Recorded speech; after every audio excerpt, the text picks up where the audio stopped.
For privat eller kommunal hjemmehjælp? Kommunal. Ja. Ja. Ja. Og synes du, at du får den hjælp, du behøver? Det får jeg ikke, for de har jo den tid, de har. Ja. Ja. Så hun er her i hvert fald en halv time. Ja. En halv time? Ja, en halv time. Hvor mange gange om ugen? Om ugen? Hver 3. uge. Hver 3. uge? Ja. Så det er derfor, det ser sådan ud, ikke? Jeg er lidt rystende. Ja, det er ikke ret meget. Hvad får du hjælp til, når hun så er her? Ja, jeg får jo hjælp til meget, men de gør det bare ikke. Jeg får hjælp til støvsugen. Jeg må aldrig ind i hjørnerne.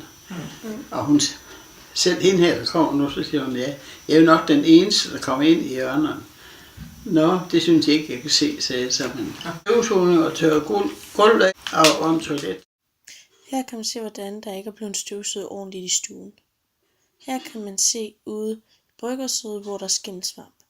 Her kan man se, hvordan de ikke har støvsuget ude i køkkenet. Af en dør, altså hvis nu hun skal tørre, så skriver hun tør støv af døre. Selvom hun kun har taget den ene dør ude i bryggerskabinen, der kommer hun aldrig. Hjælpen, den er god nok. Talt, at selvom man siger noget, ikke? Ja, men vi kan ikke klare alt det der. Vi har ikke tid til det. Det går altså også så hurtigt, så det kan jo altså ikke blive så godt. Så der er nu sofaen sådan noget, så tør jeg den selv af. Altså, får du omsorg af hjemmehjælperen? Jeg har boet her siden 88. Det har jeg ikke fået endnu da. Kom de oftere, dengang du lige begyndte at få hjemmehjælp? Der blev der gjort rent. Der gik de i bunden og i hjørnerne, og hun tørte panelerne af. Panelerne der, de har kørt tørt af den tid, hun har været her. Hvor lang tid har hun været her, hende du har nu?